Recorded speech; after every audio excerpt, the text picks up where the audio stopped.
सरकारी नौकरी एक पागलपन है, वो एक जुनून है, वो हर किसी की बस की बात ही नहीं है, वो लीग, वो बच्चा ही अलग है। ये मेरी बात आज नोट कर लो। 3 मंथ्स अगर आपने दे दिए इस एग्जाम को, मैं आपको लिख कर देती हूँ, आपका सिलेक्शन जरूर हो जाएगा। आज मैं आपके साथ शेयर करूंगी 6 टिप्स या 6 स्ट्रैटेजीज जहां पर आपका एसएससी सीजीएल में या किसी भी गवर्नमेंट एग्जाम में सिलेक्शन होना तय है।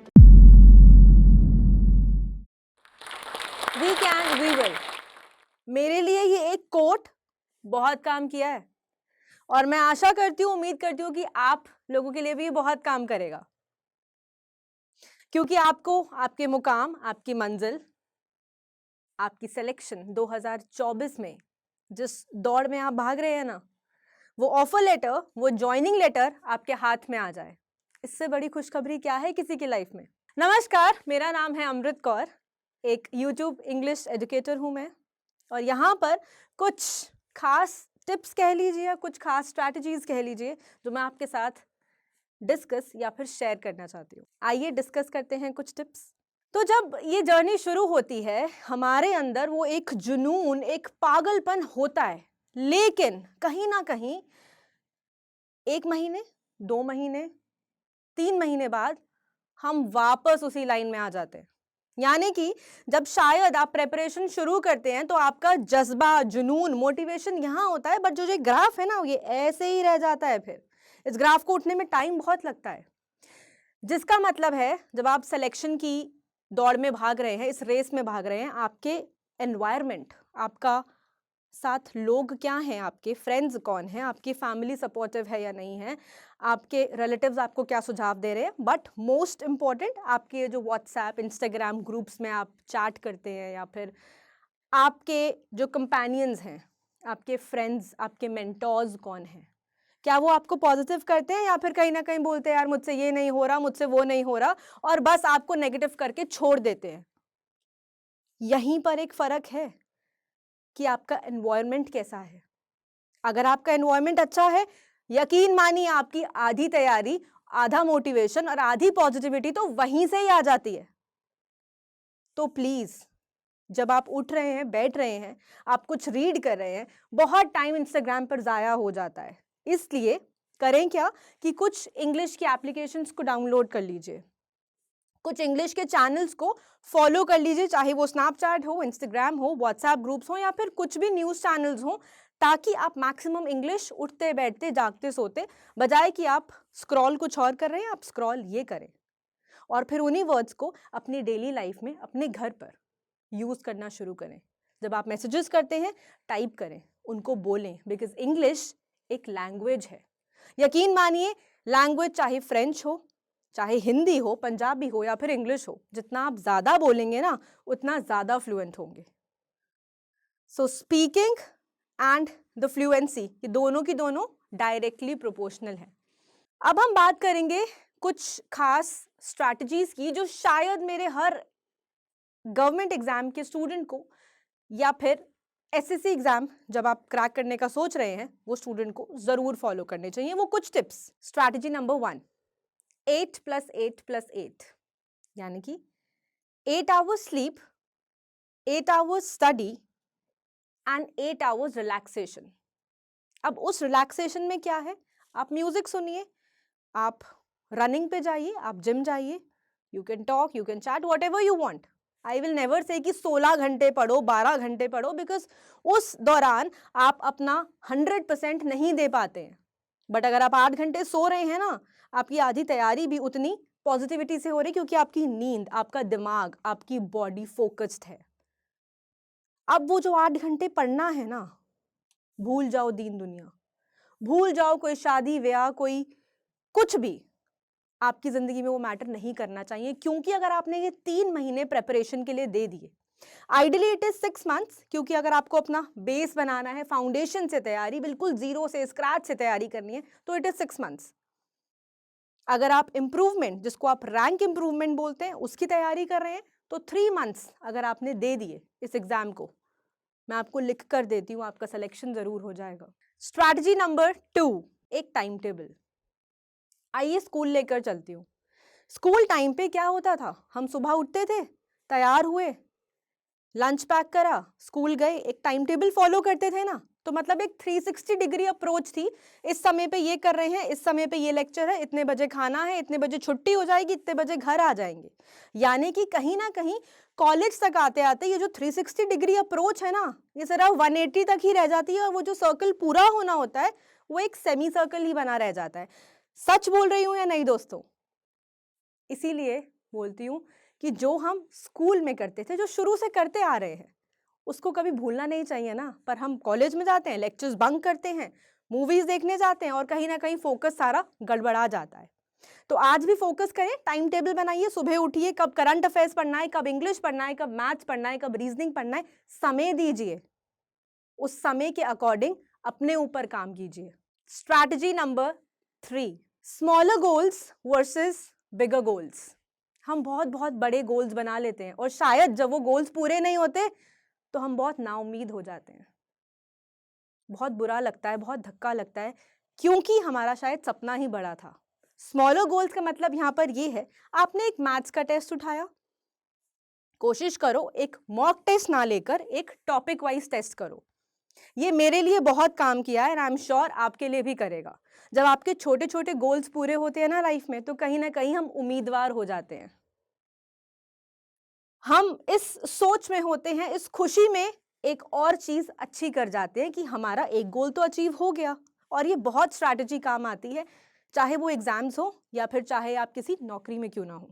Strategy number 4 is reading, which is very very essential. अब चाहे आपका टीयर 1 एग्जाम हो, चाहे टीयर 2 एग्जाम हो, चाहे इंटरव्यू हो, सवाल यहाँ ये नहीं है कि इंटरव्यू हर एग्जाम में आता है या नहीं, सवाल ये है कि इंग्लिश कहाँ कहाँ आती है। अगर आप गवर्नमेंट एग्जाम्स की तैयारी कर रहे हैं, सिर्फ एसएससी की बात नहीं कर रही मैं यहाँ, बाकी भी कॉम्पिटिटिव एग्जाम्स की बात कर रही हूँ, तो हर जगह में इंग्लिश बहुत जरूरी है। आपका ग्रामर अच्छा नहीं है तो टीयर 1 कभी जिंदगी में क्लियर नहीं होगा। रीडिंग कॉम्प्रिहेंशन या ग्रामर या फिर बाकी कॉन्सेप्ट क्लियर नहीं है तो टीयर 2 तक तो पहुंच ही नहीं पाओगे ना, जब पहला पढ़ावा भी क्लियर नहीं हुआ, यानी कि टीयर 1। और मान लीजिए टीयर 1 टीयर 2 क्लियर हो भी गया, तो इंटरव्यू में कहीं ना कहीं रह जाएंगे, अगर स्पोकन में कॉन्सेप्ट्स में कहीं प्रॉब्लम है। तो प्लीज, जैसे कि मैंने आपको शुरू में ही बोला कि रीडिंग को अपना दोस्त बना लीजिए, अपना हमसफर बना लीजिए, जब तक सिलेक्शन नहीं होता, एटलीस्ट तब तक। न्यूज़पेपर हो या कोई एप्लीकेशंस हो या फिर कहीं से भी आप कुछ पढ़ रहे हैं, आपकी ग्रामर, आपके वोकैब के शब्दों को स्ट्रेच करो, पढ़ो। और सबसे जरूरी क्या होता है, प्रीवियस ईयर क्वेश्चंस। अगर आपको सिलेबस पता है, पैटर्न पता है, एग्जाम के क्वेश्चंस पता है, and the level of the questions पता है, मान लीजिए आधी तैयारी तो तभी हो जाती है अगर ये चीजें पता है। बहुत सारे स्टूडेंट्स हैं, कहीं ना कहीं उनको एग्जाम का पैटर्न ही नहीं पता, पर चले हैं तैयारी करने, उनको नहीं पता क्या करना है, बट क्योंकि फ्रेंड्स कर रहे हैं, कॉलेज के बाद कुछ और मिला नहीं, पढ़ाई खत्म, दोस्ती यारी खत्म, तो चलो पेपर ही दे देते हैं। ये भी होता है, लेकिन ये वाला एटीट्यूड वर्सेस एक जुनून, एक पागलपन वाला एटीट्यूड में बहुत फर्क है। और ट्रस्ट मी गाइस, कंपटीशन, सरकारी नौकरी एक पागलपन है, वो एक जुनून है, वो हर किसी की बस की बात ही नहीं है, वो लीग, वो बच्चा ही अलग है। ये मेरी बात आज नोट कर लो। स्ट्रैटेजी नंबर 5, अब मैं आपके साथ डिस्कस करूंगी कुछ वो खास किताबें, कुछ वो खास टेक्निक्स जो मेरे लिए बहुत काम करी when I was preparing for SSC. SSC एक बच्चे का सपना है, अब उस सपने तक हमें पहुंचना कैसे है वो देखते हैं। अगर आपके पास एक अप्रोच है, एक स्ट्रैटेजी सही ढंग से है जिसको आप कैप्चर कर सकें और सोचें, एक यहाँ पर एक पॉज दूंगी और छोटा सा एग्जाम्पल से समझाने की कोशिश करूंगी, शायद आप तक मेरा मैसेज पहुंच पाए। ये एक नॉर्मल एस्पिरेंट है और ये एक सिलेक्टेड कैंडिडेट है। इसको मैं एस्पिरेंट नहीं बोल रही हूँ, एस्पिरेंट यही रहेगा जो कि तैयारी कर रहा है, और एक सिलेक्टेड कैंडिडेट है। इस बच्चे बेचारे ने बहुत तैयारी करी, previous year papers, question papers, mock test, सब कुछ लगाया इसने, लेकिन इस बच्चे ने जो कि आज सिलेक्टेड है, उसने वो अप्रोच पकड़ ली, वो स्मार्ट वर्क से जो जो पेपर में आना था या जो वो करना चाहता था वर्सेस जो वो कर रहा था, जो उसने पढ़ाई की वर्सेस व्हाट पेपर में जो आया, उसने उस नबस को पकड़ लिया था। इस सिलेक्टेड एस्पिरेंट को पता था, मान लो यार उसने बहुत रिसर्च करी, उसने अपना टाइम लगाया, प्रीवियस ईयर पेपर क्या था, स्ट्रैटेजी क्या है, पेपर में रेपिटेशंस क्या क्या हो रहे हैं, उन्हीं चीज़ों को, अपनी कमजोरी को पकड़ा, अपने स्ट्रॉन्ग एरियाज को और स्ट्रॉन्गर बनाया, और वो एक सिलेक्टेड कैंडिडेट एक ही अटेम्प्ट में निकल गया। तो ऐसे ही आप भी अपनी तैयारी बिल्कुल कर सकते हैं। मान लीजिए अगर आप इंग्लिश की बात कर रहे हैं, इंग्लिश में अगर आप पिछले कुछ 3 महीने के भी न्यूज़पेपर के वो चंद शब्द पढ़ लें, जैसे कि द हिंदू एडिटोरियल की मैं यहाँ बात क्यों कर रही हूँ और क्यों फोकस कर रही हूँ, ताकि वो कुछ वोकैबुलरी शब्द आप पढ़ सकें, और पिछले 3 महीने की ही, बहुत ज़्यादा नहीं बोल रही कि 1 साल का करंट अफेयर्स की तरह पढ़िए, जी नहीं, करंट अफेयर्स भी आपको पिछले 3 महीने, 4 महीने, 5 महीने, 5 भी बहुत ज़्यादा बोल रही हूँ, 3 to 4 मंथ्स का बहुत इफेक्टिव होगा और बहुत हेल्प भी करेगा आपके एग्जाम्स को क्लियर करने में, चाहे वो एसएससी एग्जाम हो, चाहे आपका बैंक एग्जाम। यहाँ मैं बात 1 डे एग्जाम्स की कर रही हूँ, बहुत हेल्प करेगा क्योंकि मुझे भी बहुत हेल्प किया। स्ट्रैटेजी नंबर 6, तो कुछ किताबें हैं जो कि मैं कमेंट सेक्शन में भी बताऊंगी, जैसे कि लूसेंट जीके मुझे बहुत हेल्प करा, जिसने मेरी स्टैटिक पार्ट को बहुत ज़्यादा इन्फ्लुएंस करा, बहुत ज़्यादा क्लैरिटी दी मेरे कॉन्सेप्ट्स में। इंग्लिश की बात करें तो जैसे कि मैंने बताया, रेन मार्टिन से अच्छी कोई बुक है ही नहीं, तो मेरा तो बेस फाउंडेशन यहीं से बना, क्योंकि स्कूल में बाकी स्टूडेंट्स की तरह एक एवरेज स्टूडेंट थी, बट हाँ बहुत ही ज़्यादा ओबीडियंट स्टूडेंट थी, मैंने रूल्स को ब्रेक नहीं किया, लेकिन जब इंग्लिश में लड़खड़ाती थी, नहीं समझ में आता था, तो उस रेन मार्टिन ने ही मेरा बेस और चीज़ें स्ट्रॉन्ग करी, और आज भी मैं बच्चों को फोकस करती हूँ, समझाती हूँ, पढ़ाती हूँ, चाहे मैं ऑनलाइन स्टूडेंट्स को गाइडेंस दे रही हूँ, चाहे ऑफलाइन, कि प्लीज़ एक बुक को, अपने रिसोर्सेज को डिफाइन रखो लाइफ में, अपना टाइम यूट्यूब पे या किसी भी मेंटोर को अलग अलग देखने में वेस्ट मत करो। एक ही कॉन्सेप्ट टेंसेस का है, अगर आप वो 4 टीचर्स से पढ़ रहे हो या 4 मेंटोर से पढ़ रहे हो, अपना टाइम वेस्ट मत करो, इंस्टाग्राम शॉर्ट्स एंड रील्स को देखने में टाइम व्यर्थ और ज़ाया मत करो, अपने सोर्सेज, अपने कोर्सेज को बहुत डिफाइन रखो, अपनी किताबें बहुत डिफाइन रखो, एक सब्जेक्ट की एक किताब अगर पढ़ रहे हो तो वो रूल्स दूसरी में भी वही होंगे और तीसरी में भी, तो 10 किताबें ढेर लगाने का कोई मकसद नहीं है, टाइम शॉर्ट है, टाइम को स्ट्रीमलाइन करो, चीजें समझो, रिसोर्सेज को डिफाइन करो, रीडिफाइन करो, नहीं समझ आती किसी मेंटोर से अच्छे टर्म्स में बात करके पूछिए कि ताकि वो आपको गाइड कर सके सब्जेक्ट वाइज। अब बात क्योंकि हम इंग्लिश की यहाँ कर रहे थे, तो मैंने आपको बोला कि आपको यहाँ पर वोकैबुलरी पे बहुत अहम ध्यान देना है और रीड बहुत ज़्यादा करना है। हो सकता है आपका फोकस किसी थ्रिलर के अंदर हो, किसी लव स्टोरी में हो, या फिर किसी कॉमेडी स्टोरी में हो, तो कुछ भी अच्छा लगता है, जो आपको एक्साइट करता है वो स्टोरी पढ़ो, लेकिन उसको इंग्लिश में पढ़ो। अगर कुछ मूवीज देख रहे हो, नेटफ्लिक्स देख रहे हो, तो सबटाइटल्स के साथ उसको देखो, और प्लीज कभी टेक्स्ट भी कर रहे हो ना, तो मैं आ रही हूँ नहीं बोल के आई एम कमिंग भी बोल सकते हो। एडवांस और बेसिक इंग्लिश में फोकस करना शुरू करो कि कहाँ आप छोटे छोटे वर्ड्स में अच्छे वर्ड्स लिखकर टेक्स्ट मैसेज कर सकते हो। मेल्स ड्राफ्ट करो, बिकॉज बहुत सारे एग्जाम्स में आप देखेंगे कि आपके पास डिस्क्रिप्टिव भी आ रहा है और वहीं पर बहुत सारे बच्चों का हाथ तंग है, क्योंकि अगर बेस अच्छा नहीं है, आपकी नींव स्ट्रांग नहीं है, आपको बोलने में भी दिक्कत होगी, आपको लिखने में भी दिक्कत होगी। मेरे साथ मैथ्स में हाथ हमेशा मेरा तंग रहा, लेकिन एक खास बात बताती हूँ, स्कूल से ही राइट फ्रॉम 8th स्टैंडर्ड की बात बता रही हूँ कि मैं बहुत प्रैक्टिस करती थी, और इतनी करती थी कि मैं रजिस्टर्स भर देती थी, एक क्वेश्चन को 5 बार 10 बार करती थी अगर समझ नहीं आता था। तो प्लीज आप अपनी स्ट्रैटेजी, अगर आपको पता है अलजेब्रा के ये क्वेश्चन आने, या आपको पता है मेंसुरेशन इस पार्ट से आना है, तो प्लीज उसको फोकस करो, उसके क्वेश्चन करो, और जो प्रीवियस ईयर में क्वेश्चन आए हैं वहां पर फोकस करो। रीजनिंग की बात करते हैं, पजल, बहुत सारे स्टूडेंट्स को पजल समझ नहीं आती, बहुत लोगों को तो ब्लड रिलेशन समझ नहीं आते, क्योंकि उनको अपनी घर की रिश्तेदारी समझ नहीं आती, तो ब्लड रिलेशन तो कभी समझ आएगा ही नहीं। पहले अपने घर की रिश्तेदारी समझो, मामा, ताया, चाचा, फूफा कौन है, तभी वो ब्लड रिलेशन के क्वेश्चंस कर पाओगे, उसकी बहन, उसका भाई, उसकी चाची, उसकी दादी, ये तभी आएगा समझ। और करंट अफेयर्स पिछले 3 से 4 महीने की बुक्स मैंने आपको रेफर करी, बताई, कोशिश कहाँ करनी है, फोकस कहाँ करना है, ज़्यादा से ज़्यादा मॉक्स दो, अपने स्ट्रॉन्ग एरियाज को ढूंढो, वीक एरियाज को ढूंढो, अपने मेंटोर्स के साथ अच्छी पकड़ बनाओ, और प्लीज़ भीड़ में पढ़ने से अच्छा है एकाग्रचित होकर अपने डाउट्स निकालो और अपनी टीचर्स से पढ़ो। आई एम श्योर ये आपके लिए बिल्कुल हेल्प करेगा। अब हुआ क्या, क्योंकि मैं बहुत तैयारी करती थी, बहुत ज़्यादा प्रैक्टिस करी। और क्योंकि मेरे पेरेंट्स गवर्नमेंट सेक्टर में थे तो मेरे ऊपर शुरू से एक प्रभाव था कि यार सरकारी नौकरी ही करनी है, और दूसरा ऑप्शन लाइफ में कभी था ही नहीं मेरे पास।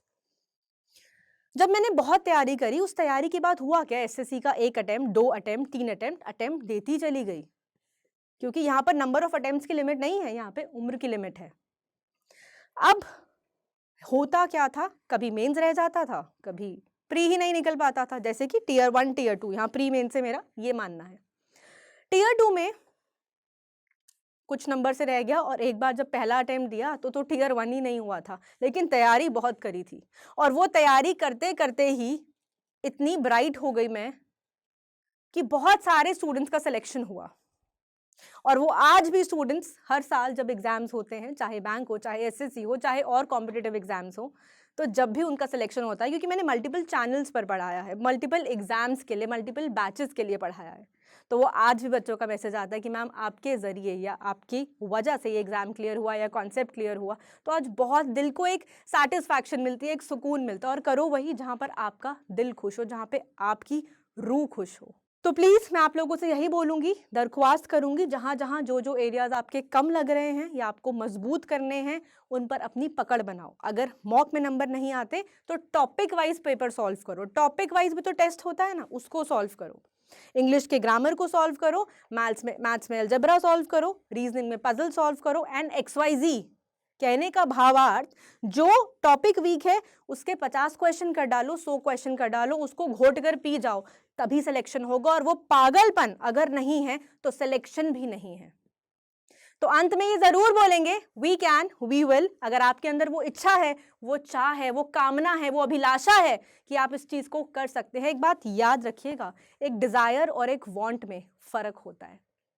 कमेंट सेक्शन में जरूर बताएंगे आपको ये वीडियो कैसा लगा, और आप में से कितने वो स्टूडेंट्स हैं जो इस दौड़ में भाग तो रहे हैं, या तो कहीं ना कहीं सिलेक्शन नहीं हुआ, या फिर कहीं ना कहीं टॉपिक या कोई ना कोई पार्ट मुश्किल होता है। तो बताइएगा जरूर कौन सा टॉपिक वीक है, क्या सब्जेक्ट है जो आपको टफ लगता है, कहाँ है जो आपके नंबर कम आते हैं। मैं इसकी वेट जरूर करूंगी। नमस्कार, मेरा नाम है अमृत कौर। बहुत अच्छा लगा ये कुछ डिस्कशन करके आपके साथ, और आपके पास जो भी कठिनाइयाँ आ रही हैं या जो जो टॉपिक्स वीक लग रहे हैं मुझे ज़रूर बताइएगा। Thank you.